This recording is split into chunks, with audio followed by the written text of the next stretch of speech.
ENDOSEAL MTA is a paste-type root canal sealer that has excellent physical and biological properties of MTA. It is pre-mixed and pre-loaded in a syringe that allows direct application of the sealer into the root canal.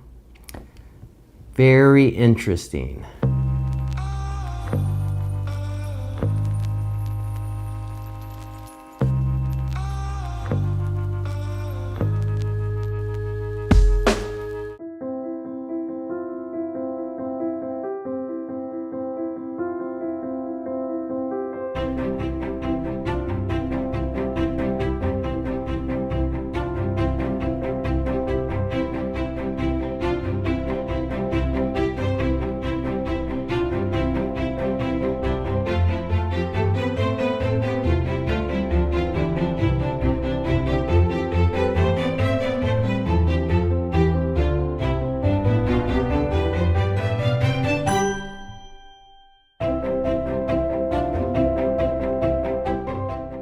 KQuo Pro presents ENDOSEAL MTA by Marucci. So this is a South Korean branded biomaterial and sealer.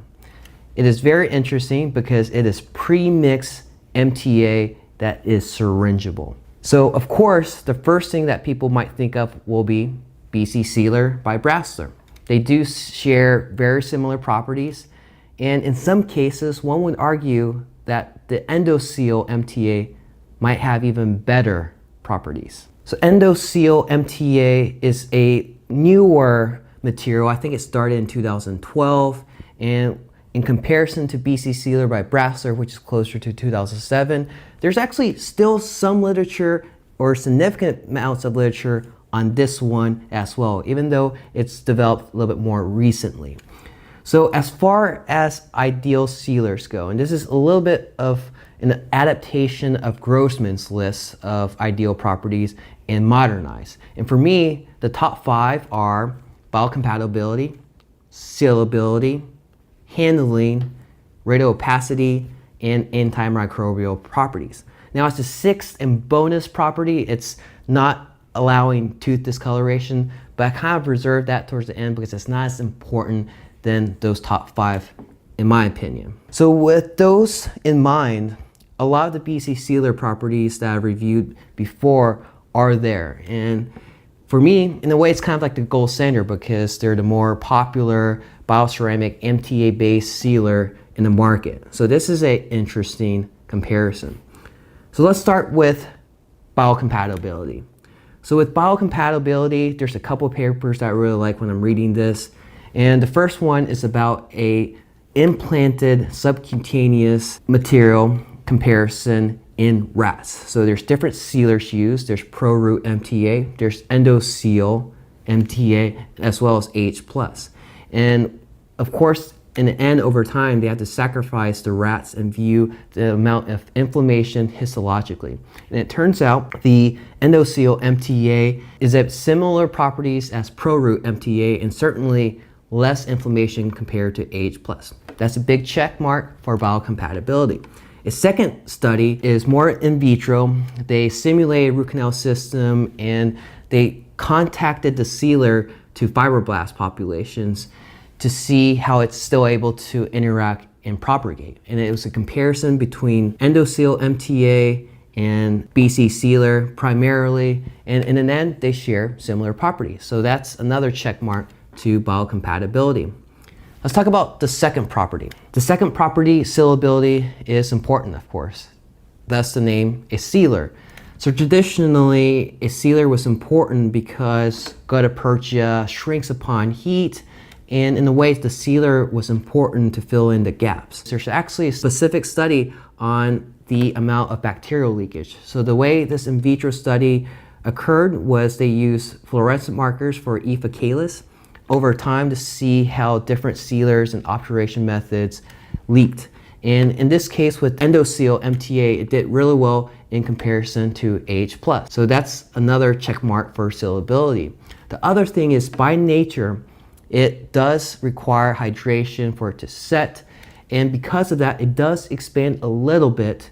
So that's a good thing. For a sealer, I'll take any sort of expansion over shrinkage for sure. So that's another benefit for sealability. The other important aspect of sealability is not being able to wash out over time, dissolution under set conditions. So that's one of the benefits of BC Sealer, is that once it's set, it is set. It won't be washed out or resorbed by the body. This is similar. It's an MTA-like material, and because of that, once it's set, it will set and not be dissolved as well. So the next one is the most interesting comparison to BC Sealer, in my opinion. It is the handling.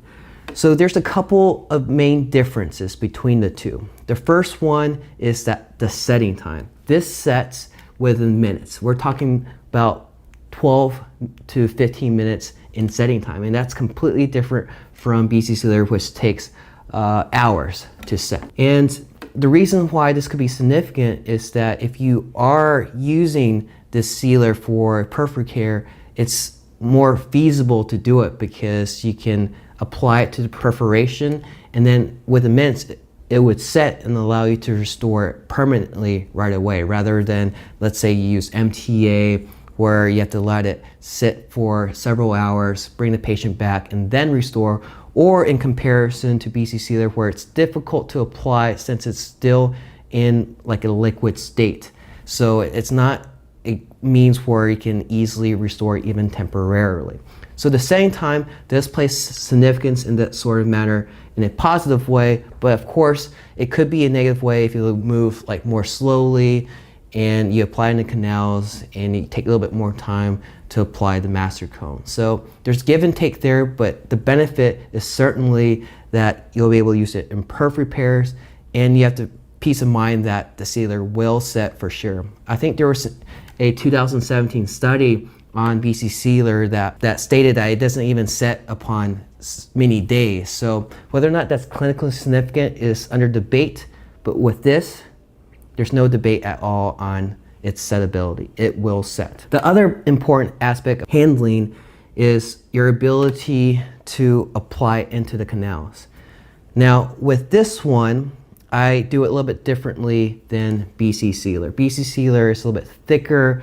I tend to like the scoop method where you apply it on the master cone and then place it intracanal. With this, I actually like to directly apply it into the canals because it flows really well, even more so in comparison to H+. So even if you want to do the scoop method, it would just flow flat on a piece of paper. It'll be very difficult to apply any sort of significant amount of the ENDOSEAL MTA to be able to get it into the canal. So I directly inject into the canals. So the benefit of this flow ability is that some will argue that you'll be able to get it into lateral canals and flow into the isthmuses of connecting canals. So whether or not that is also clinically significant, that's under debate, but that's another advantage and a difference in comparison to BC Sealer. The other aspect of being able to handle it really well is when you're cleaning up the chamber following use.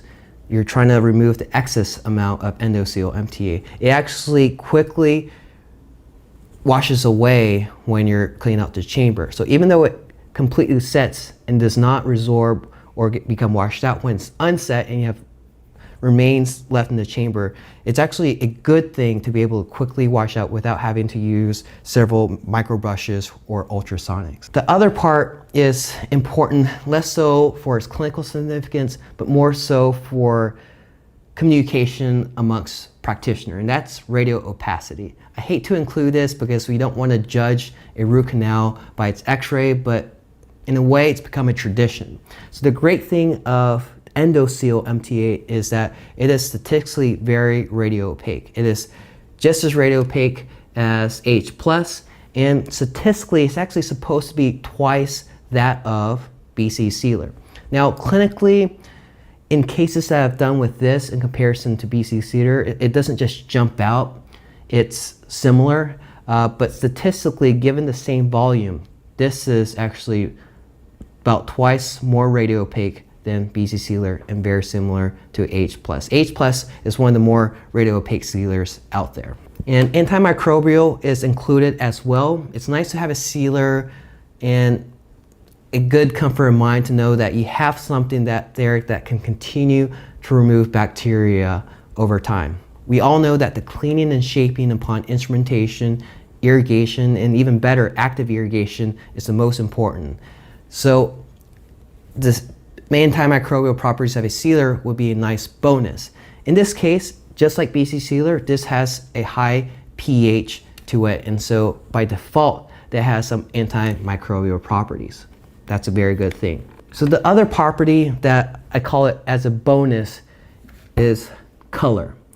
So the problem with MTA previously, and someone would argue BC Sealer or bioceramic putty or paste, are that it causes tooth discoloration. And MTA has tried to beat that with white MTA, and some claim BC Sealer and BC Putty are supposed to be better to prevent tooth coloration, but in some sense, especially with MTA, there's papers and anecdotal evidence of tooth discoloration with those materials. Now this is not as out there long enough for any anecdotal comments as far as tooth discoloration, but I did find a paper that compared it to ProRoot MTA and H+, and in that particular in vitro settings, ENDOSEAL MTA actually did really well, better than ProRoot MTA.